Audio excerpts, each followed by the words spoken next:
Good evening. It's good to see a good group here in person. Thanks for coming out on what might end up being a rainy evening. I would like to welcome you all to the 2023 Humanities Teacher Lecture. And as we begin, I want to be sure to thank the Mississippi Humanities Council for their support, and I will also sure to turn on the sound because that might help a little bit. So again, welcome to the 2023 Humanities Teacher Lecture. I want to thank the Mississippi Humanities Council for their support of this lecture and the annual Humanities Teacher Award, which recognizes one faculty member at each institution of higher learning in the state. It gives me great pleasure to introduce Dr. Nora Corrigan, this year's recipient of the Humanities Faculty Award for MEW. Dr. Corrigan has been a member of our department since 2008. She teaches the English literature surveys, Shakespeare, Elizabethan and Jacobean drama, Chaucer, and early modern poetry. I hope I didn't leave anything out, which she has also taught early modern poetry as a graduate class. She's been a very active member of our faculty, serving on the honors committee and numerous honors project committees for English and other humanities topics, and leading study abroad trips to Ireland as recently as last summer. She leads an active scholarly life, frequently presenting at the International Congress for Medieval Studies. A recent paper is indicative of her interest in interactive learning through games. The Bicket Bones, Teaching the Partner's Tale with Replica Dice. An expanded version of an earlier paper, Poetry at Play, Commonplace Books in a Game-Themed Literature Survey, is now in production as a chapter in the edited collection, Bringing the Past to Life, Commonplace Books in the Medieval and Renaissance Classroom. Dr. Corrigan implements these strategies in her classes, compelling students to actively engage with the culture behind the text. And last semester, she spent her sabbatical doing research to develop a role-playing game based on the 15th century Christian mystic, Marjorie Kemp. I'm very much looking forward to hearing Nora talk about games. Please welcome Nora Corrigan.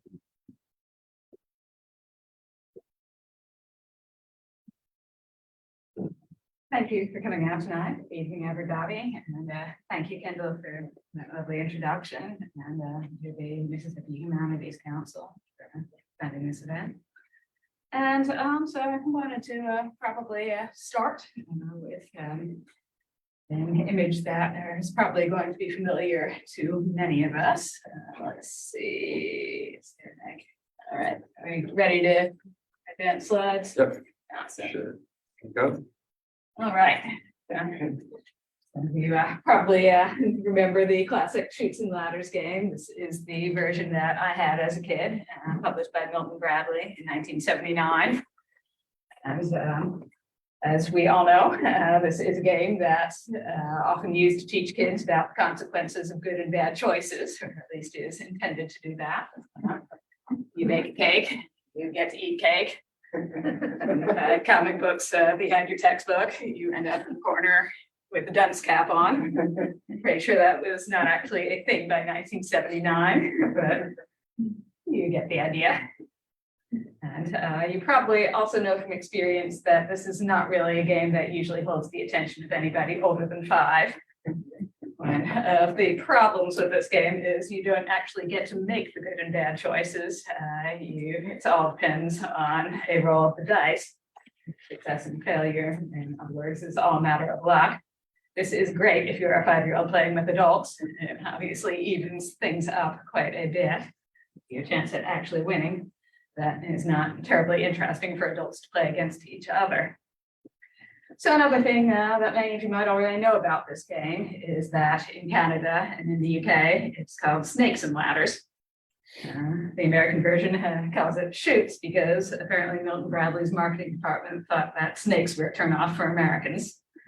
I was supposed to like snakes less than the Canadians. I don't know. At any rate, the reason why it's got snakes, however, is rather interesting. It's because this game comes from India, where they have a lot of snakes. And it is quite a bit older than you might think. The very distant ancestor of chutes and ladders was certainly invented by the 13th century, possibly even earlier. And one of those early Indian versions of the game looks like this. I'm going to butcher the pronunciation, so I won't even try, but it translates to the game of knowledge.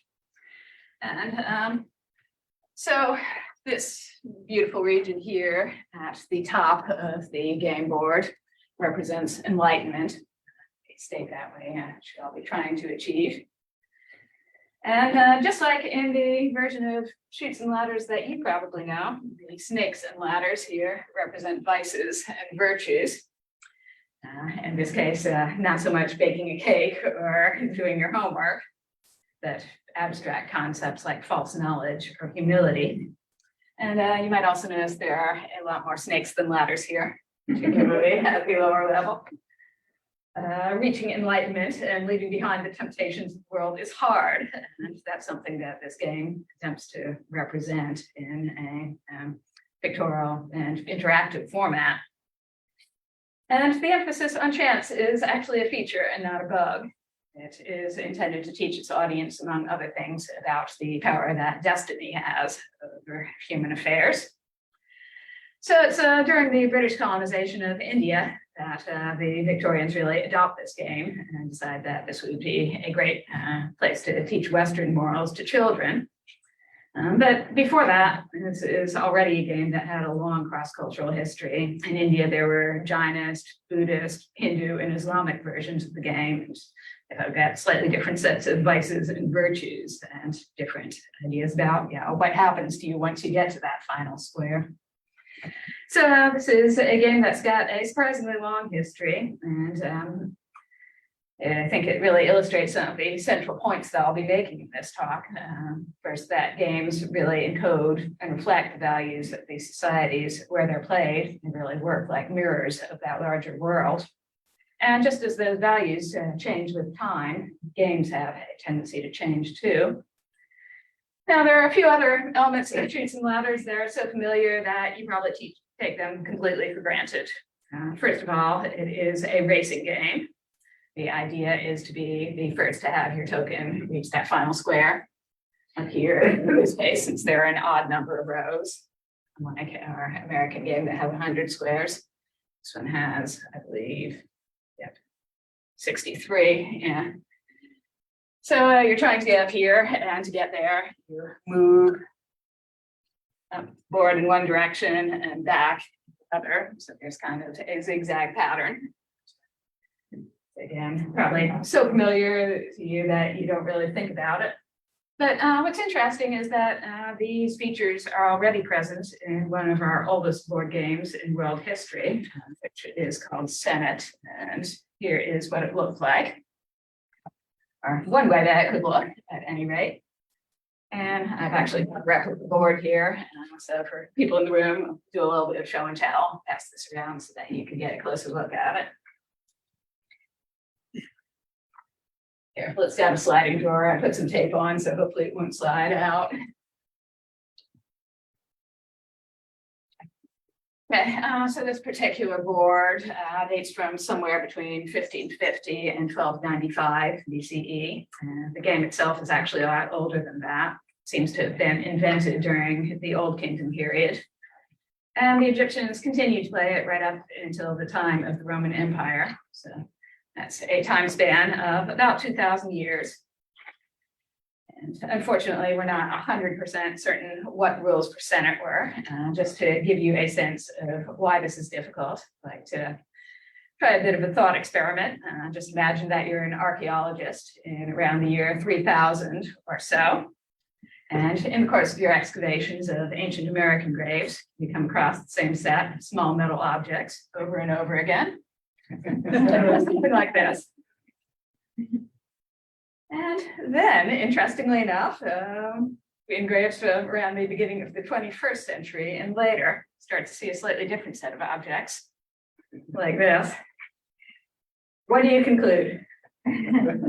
Well, you could conclude a bunch of things. You might make a whole bunch of assumptions about what this says about changes in American society. and about what these objects are in the first place, what they're for, what you do with them, it's safe to say that a lot of those assumptions would be completely wrong.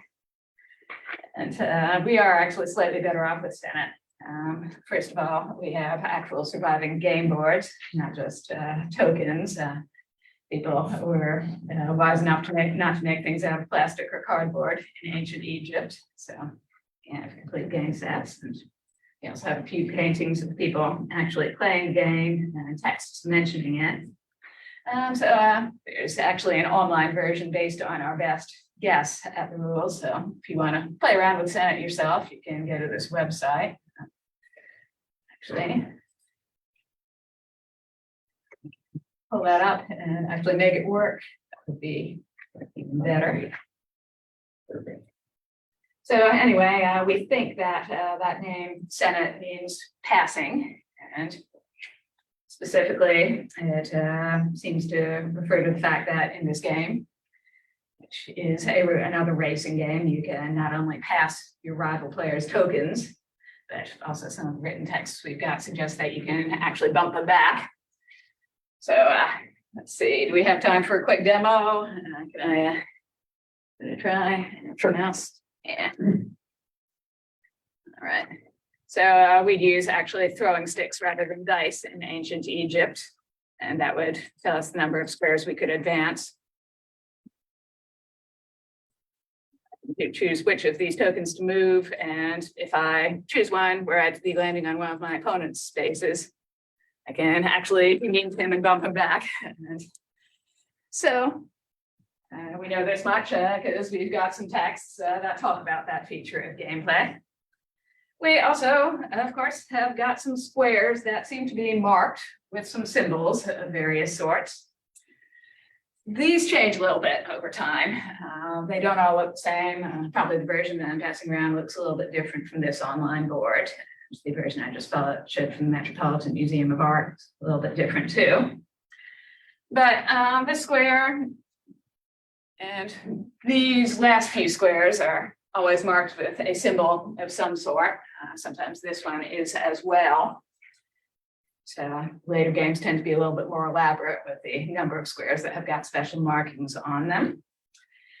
And we know what some of these symbols mean. They're standard hieroglyphs. This one's associated with rebirth. This square has different symbols in different versions of the game, but it's usually marked with something denoting beauty or goodness. This one's just got an X in our earliest versions, or a hieroglyphic denoting bad, and then later it becomes the hieroglyphic for water. And this one's always got 3 of something. This one's always got 2 of something pictured on it. So you can make some conjectures about what this means in terms of gameplay. These 2 seem pretty easy. You have to throw a 2 to get off the board from here, and a 3 to get off the board from here. And we can probably assume that you want to land on this space and you don't want to land on that one from the good and bad markings. So, this means probably in terms of gameplay is that that 27th square is a pitfall. You have to go back instead of forward, possibly back to that 15th square that's marked with the symbol for rebirth. In terms of the larger ideas, possibly expressed by these symbols, that's where it gets really interesting. So you might have noticed something a little bit improbable about that Monopolies thought experiment I asked you to do. The graveyard part.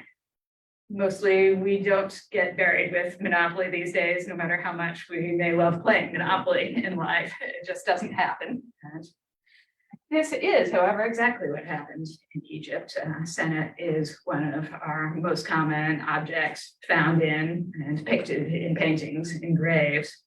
So why might that have been the case?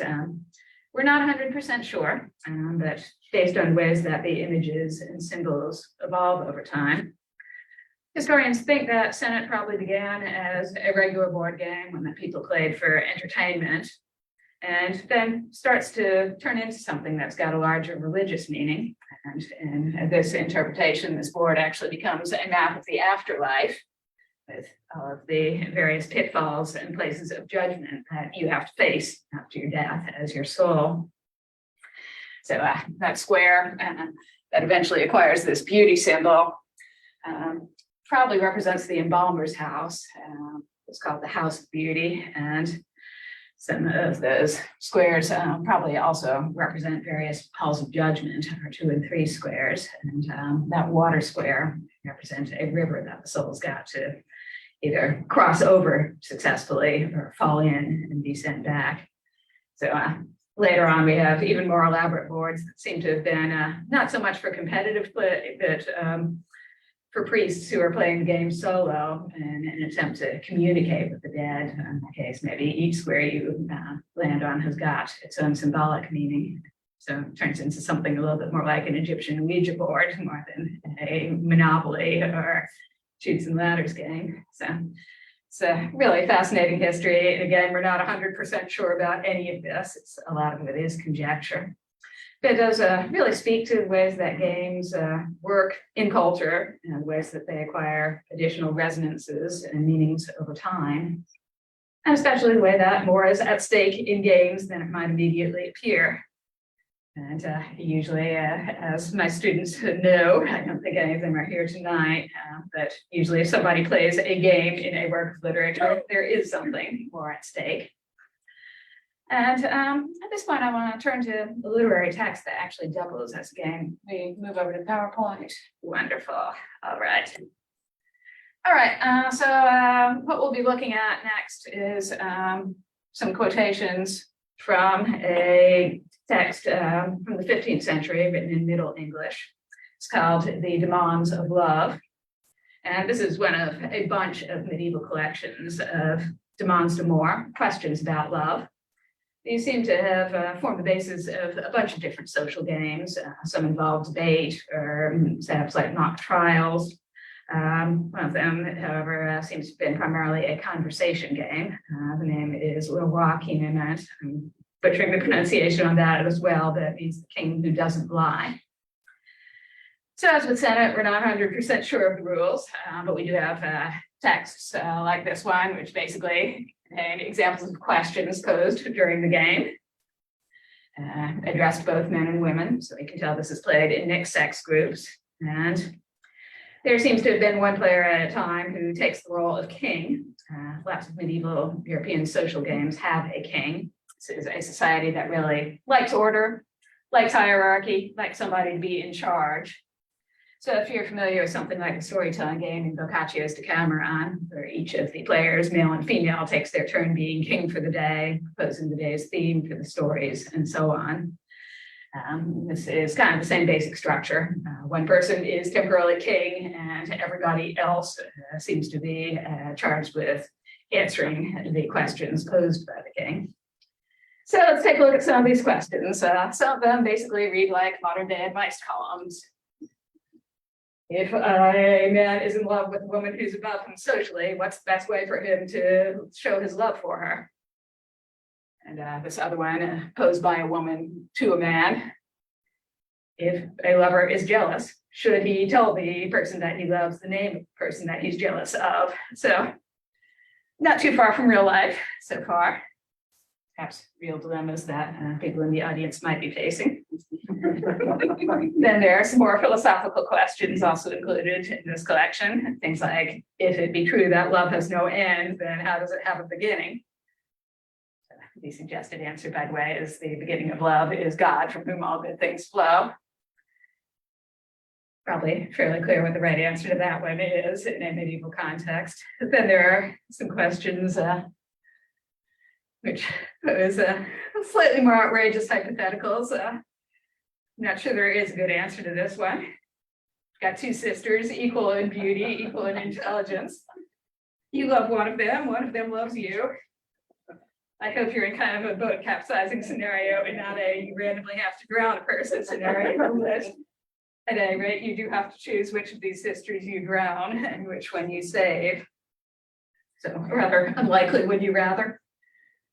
Incidentally, the model answer in the text is that you should say, the guy in the text says that he would save the one that he loves because he wouldn't be much of a lover otherwise. So maybe that's meant to be the right answer, or maybe this is just a dilemma with no good solution, where You're judged not by getting the right answer like in a quiz game, but either how witty or how refined or how otherwise suitable the king judges your answer to be.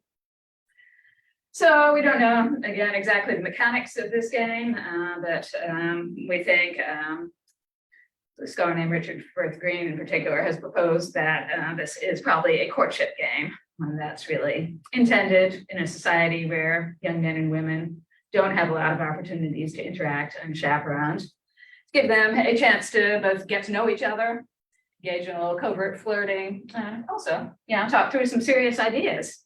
You probably want to be on the same page about love as your potential beloved, or in this case, I guess, if you are the girl who's not saved, you want to be on a different page. But this does give people a chance to sort of talk through their values and desires, back to some of these in a apparently low stakes, just posing a hypothetical setting. On the other hand, perhaps not so low stakes. You can certainly imagine how answering some of these questions might really get you in trouble with a would-be partner if you gave the wrong answer. So some real stakes here, probably, but also probably a lot of fun for the players.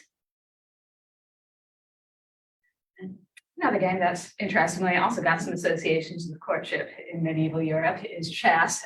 You can see an aristocratic, probably lover and his lady playing chess over here. This White Chutes and Ladders was actually an Indian game long before it's a European one. Very distant ancestor of chess seems to have called chaturanga, and it seems to have involved dice, some elements of skill as well as some elements of luck as well as skill. In Persia, it evolves into a strategic game called Shatranj. So this is an image actually from a Persian manuscript over here on the right, depicting a moment of cultural exchange and Indian travel or teaching the game to the Persians. This is from a work called Shahnameh, which is basically the national epic of Persia. And if you're not familiar with it, it's all about how awesome the Persians are.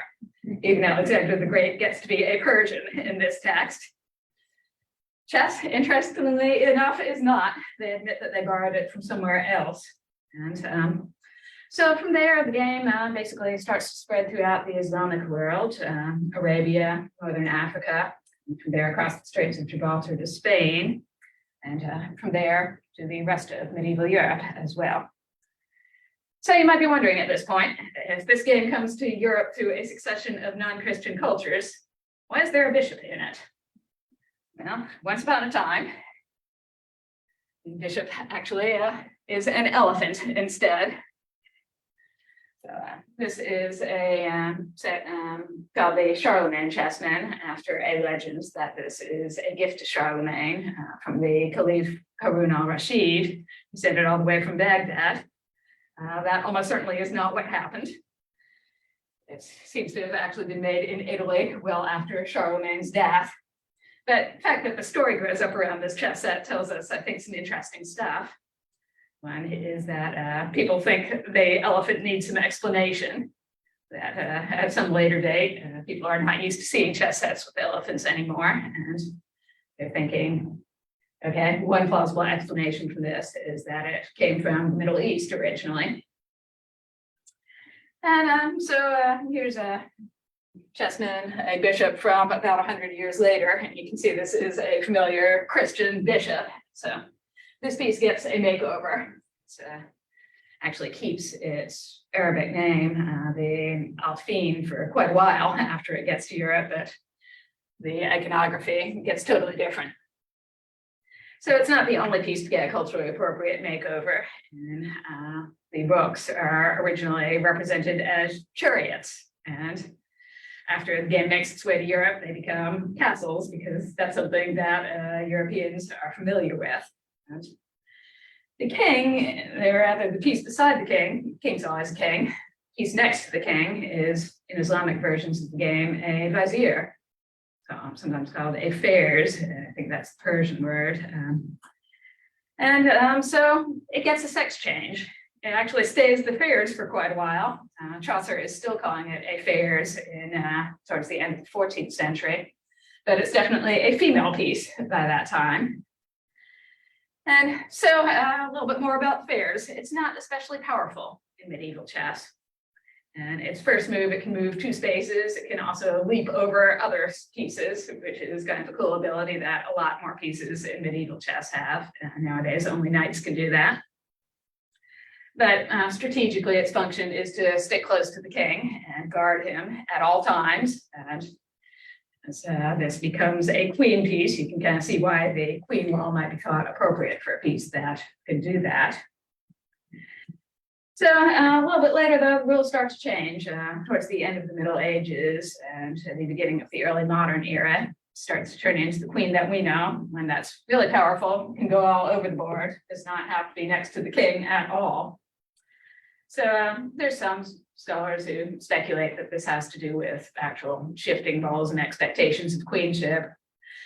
We don't know for sure. What we do know for sure is that writers thought about this game in this period as a mirror for society, because they wrote books about that for sure.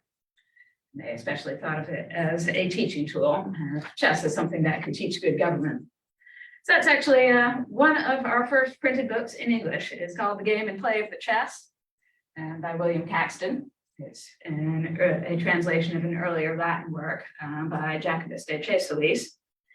And it's pretty wild. It starts with a frame story about an evil king. His name is Evil Merodach. I don't know what his parents were thinking when they gave him that name, but sure enough, he grows to live up to that name, does all kinds of nasty things, including patricide. And there's a philosopher by the name of Xerxes, actually Xerxes, not Xerxes, apparently, who thinks, I can convert this king. I'm going to teach him how to play chess and teach him virtue through chess. And so the rest of the book is basically Xerxes' long monologue about chess. And it's kind of an extended allegorical explanation of how the board works, why the pieces are set out the way they are, why they move the way that they do. And it's very much an ordered conservative vision of how society ought to work. All of those pawns in this vision all represent people of particular occupations. There's a kind of a long list of how the 4th pawn represents tavern keepers, and the 5th pawn represents merchants and that sort of thing. At any rate, they're all commoners, and they are supposed to move straight forward, stick to a straight and narrow path. And when they get above their station and start getting ambitious, start thinking, I can capture things, that's when they start moving diagonally, which is a quality this text associates with dishonesty. So there is definitely some business also about how women move. The fairs are only female piece moves diagonally because women are just kind of naturally deceitful, but also how she is supposed to stay by her husband's side and not go wandering off on her own. So we're all still playing on the old rules of the queen's moves here. So Evil Merodach, you'll be happy to hear, eventually becomes Good Merodach. He doesn't actually literally change his name in this text, but he does learn to play chess so well that he also really internalizes the moral virtues that Xerxes is trying to teach him and becomes a good king. So one really early fan of this text was a guy named Sir Thomas Eliot, who references it in 1531 in a longer work about, once again, educating princes and also their deputies. This is actually called the book named The Governor, with the implication that by the time you're a 16th century monarch, you have a lot of other people, not just the king, whose job it is to govern well and dispense justice. So Eliot's telling us how all these people should be educated. And this is his Eliot on the topic of games. This comes in context right after a section on physical sports and exercises, which is what Eliot thinks is the best thing to do in your leisure time. You should always be getting in a little horseback riding practice or archery practice and strengthening your physical body and getting ready to ride off to war in case you have to. But if you're going to have to play a sedentary game of some sort, chess is the best one. It sharpens the wit and it expands the memory. And it would be even better if everybody who played chess read The Game and Play of the Chess. That's the book that Eliot's referencing here, the English moralization of chess. Because that would really teach you all the lessons that you can apply in the game. So Eliot is kind of dismayed that nobody seems to be doing that. He says, few men do seek in plays for virtue or wisdom. Thinks they ought to be able to do a little bit better. So he's got kind of a hierarchy of games as well. Other games like not as good as chess, like cards and tables or backgammon. They're okay. They at least require you to exercise your wit and not just trust fortune, but they don't really teach you that much in Eliot's view. He thinks it would be better if we took those same game materials and used them to design some new games, like maybe a card game or a tables game that represents a battle or contention between virtue and vice. Sounds like we're kind of back in Chutes and Ladders territory here. Sadly, he doesn't expand on this idea or actually design that game. But he does suggest cards and tables are okay. They can be made better. At any rate, they are definitely way better than dicing, which is way at the bottom of Eliot's hierarchy of games. And he's not alone there. Dicing is a game of pure chance, Eliot says, that offers no real exercise for the body or mind. Dicing is kind of a favorite boogeyman for medieval and early modern moralists. So Eliot's arguments against it actually are pretty much identical to ones that Chaucer makes Chaucer's narrator makes in the Pardoner's Tale, which is from about 130 years earlier. Seems like there's kind of a standard set of anti-dicing polemics that you can make, and a standard set of stories that you use to illustrate how awful the dice are. So it's not only a waste of time, according to these writers, but it also leads to swearing, anger, cheating, and accusations of cheating. And from there is a very short step to violence, possibly even murder. Dice are sinister. It does not help that they are literally made out of bone. They actually pass around a few replica dice so you can actually see and feel what they are like.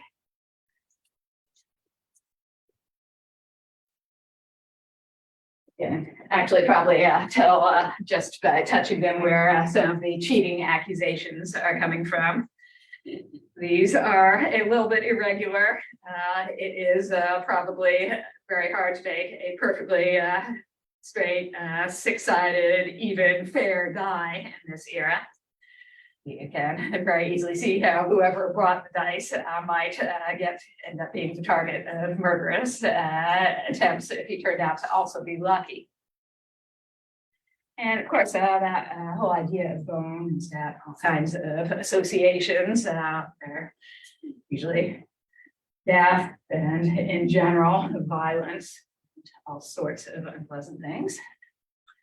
So here's why dice definitely have kind of an evil reputation. And sinister or not, though, they are very popular. Dicing games are played at pretty much all levels of society. Got a whole variety of them. Here's where I want to end with final text. It's a very clever little riddle poem by Sir Walter Raleigh, which is describing specifically the high stakes gambling games that you have played around Christmas time. Gambling is definitely a hallmark of an Elizabethan Christmas, along with drinking too much. It's not the most family friendly of holidays yet. And Raleigh's definitely reminding us of that material reality of the dice, those dead bones that are getting tumbled up and down of this poem. Also of the fact that they've got the potential to make and ruin fortunes, that a lot of people go away very happy from the gaming table, others go away very sad. It's, I think, a difficult poem. Whenever I teach this in class, my students' first reaction is this about a war? Is this about the apocalypse? And I think that's exactly what Raleigh is going for. So you look at the title and you don't realize that all the action in this poem, which sounds pretty ominous, is taking place on a much smaller scale.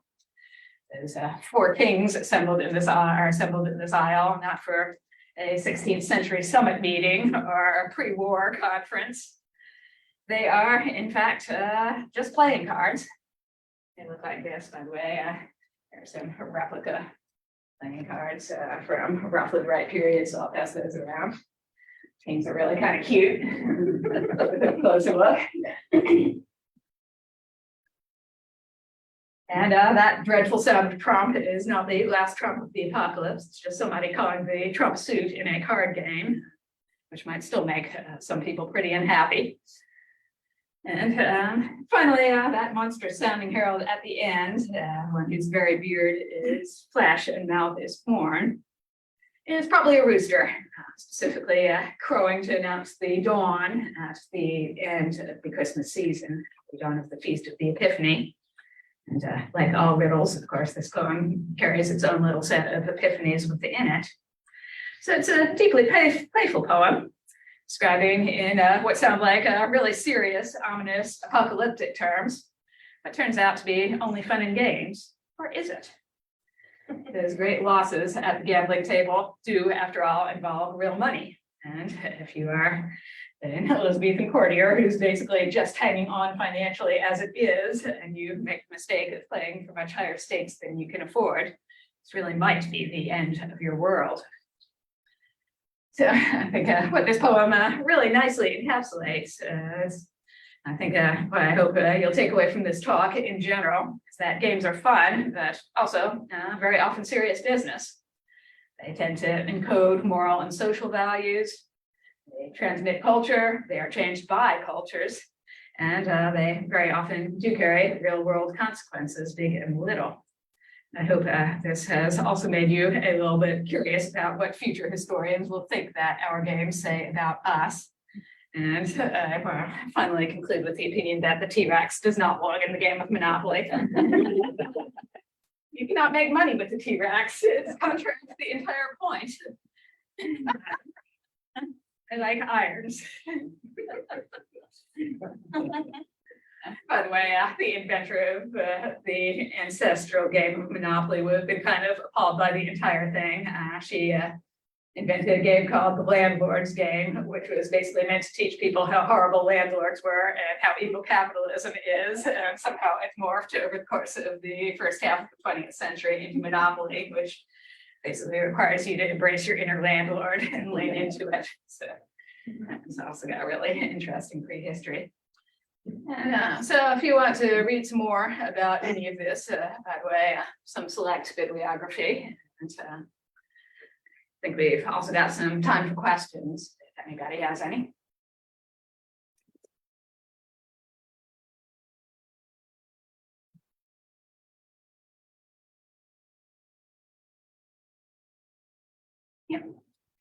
Yeah, thank you. That was such a fascinating talk. In aesthetics, there's a lot of literature on gaming, and just like you said, like games, they tell the truth of a certain historic situation. I was just curious if you had to choose a game that told the truth of our contemporary situation. That's a really interesting one. Which game? That's tough. I mean, yeah, I think it maybe sort of depends on exactly which time period. So the historian Jill Lepore basically has a book that kind of uses the game of life as a metaphor for talking about American history in general. But yeah, nowadays, I don't know, pandemic is kind of tempting. And actually at Christmas, my mom and her aunt and my aunt and her sister were talking about a game called Careers that they used to play as children, where you basically had to choose whether you were going for in your life wealth, fame, or happiness. And their take on it was that the choices that they and their other sibling made really reflected their later life paths. I think kind of the idea of choosing between wealth, fame, and happiness really kind of resonates. So that's kind of a long rambling answer with several possibilities in there. Yeah.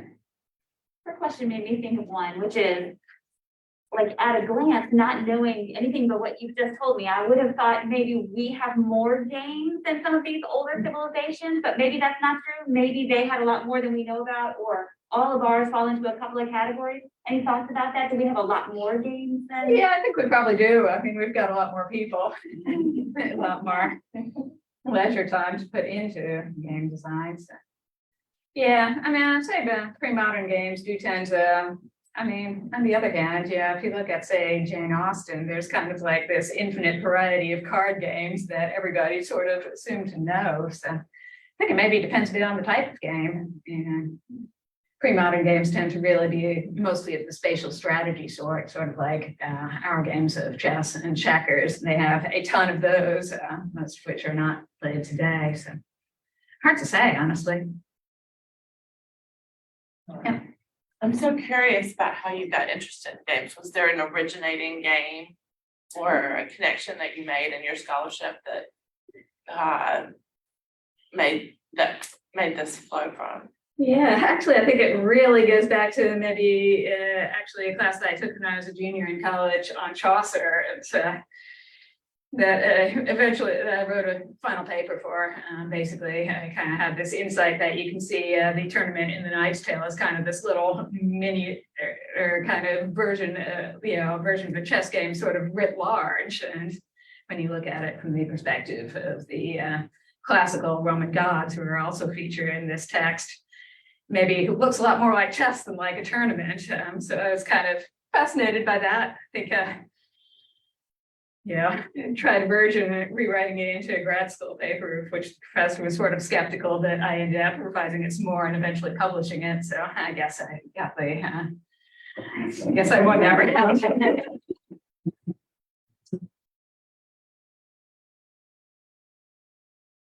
Yeah. Just on like, just following up on that, you know, I used to work at the Renaissance fairs all over the North. And a lot of time before the joust, they actually have the human chess set. Oh, cool. They have a human chess game, and then like that leads to a fight, because it's all acting, obviously. That they get into a fight, and then they have to have the joust. So like the reason for the joust is because the chess game broke down. Oh, wow. Yeah, it's really interesting. And you saying that just reminded me of that. That's pretty standard at Renaissance fairs with a large budget. Huh. Yeah, there you go. Games are dangerous. Yep. Hey, Nora, I was thinking that when I grew up, it was just little simple games, crazy dates, and I don't know, it didn't seem to be much around. A little chess and so on. But when I married my wife, her folks had a real nice house in the Thousand Islands, and they came from more money than my family did, and so the kids came up every summer and so on, and they stay there for a long period of time. Whereas, I'd be like working, I'd be one on the boat line waving at them. But all I want to say is that they had all sorts of interesting games, and it seems like they played all sorts of things. I'll give you an example. One they called Pit. It was like a predecessor to like a Wall Street kind of game, where they go in and you bet money, and in the pitch, be right in Wall Street, you'd be throwing down phony money, and this is fascinating kind of stuff they did, and I think that helps too. That at least in our time periods, before TV, especially, I think people probably did a whole lot of that, getting a feeling, because her mother preserved so much stuff. She died, she had all this stuff that went way back to 1900, and so it was really neat trip. Yeah, I guess we really like games with play money in our society. That says something about us. Yeah. That kind of gets to a question I have about the status of the games, right? Because it seems to me like chess isn't a game that that a normal person would play, since they're just the fourth pawn, right? And that seems sort of up class. Do you see status? Do you see games as status symbol? Oh, yeah, absolutely. I mean, just thinking back, of course, those images of chessmen, those are obviously objects of tremendous value. I don't know that poor people were necessarily turned off by the whole, you're just a pawn thing, because as Elliot points out, a lot of people are not necessarily reading all of these books that tell you what chess is supposed to teach you about society. Yeah, pretty clearly people are putting some real energy into, especially, game boards. Same thing for dicing, by the way. One of those tales about how dice are evil is involves a king who makes this incredibly wasteful move of getting a pair of golden dice made. And this is supposed to be kind of the epitome of greed and frivolous spending. So, yeah, probably safe to say from his point of view, though, it would have been a status symbol.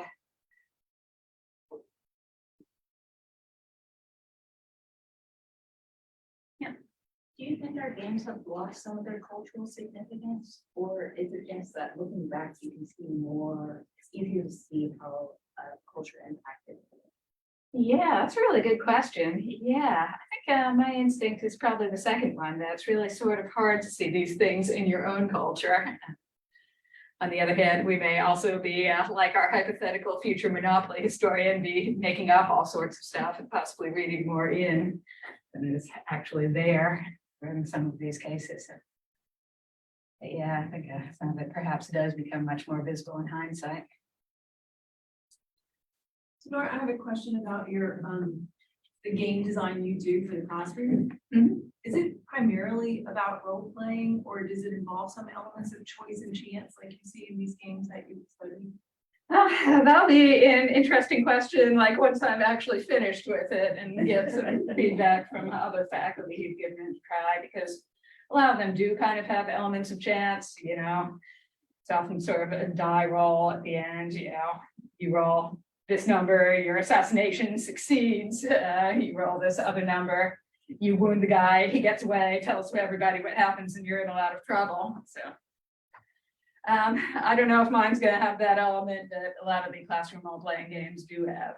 Some, elements built in that really kind of intended to emphasize that a lot in history really is a matter of chance, contingency, and that you don't know necessarily when you're making all your choices how they're gonna turn out.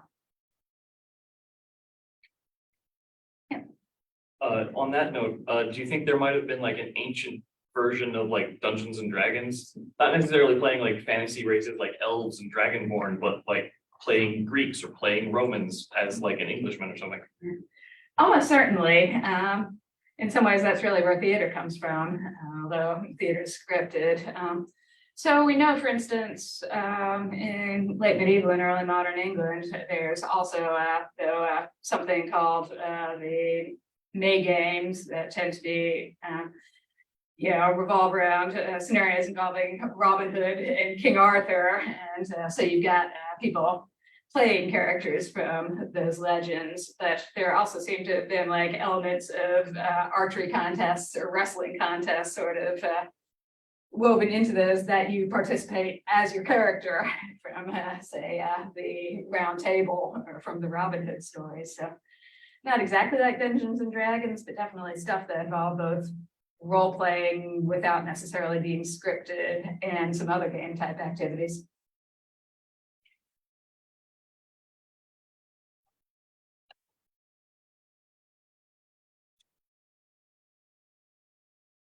All right, well, thank you very much, Nora. We do have some dessert and some cheese and decaf coffee and tea, I think, of both types. So if you need caffeine, there should be some tea with caffeine. If you like coffee and can't have coffee after a certain hour, you should be okay. So please help us with that. Please feel free to stick around. We've got the room for a little while longer. Stick around and mingle a bit. And if you are uncomfortable doing that or have somewhere to run, feel free to grab a little reception food and hightail it out the door. Thank you all for coming. Let's give Nora a point out. Thank you to our Zoom and Facebook viewers as well. And that.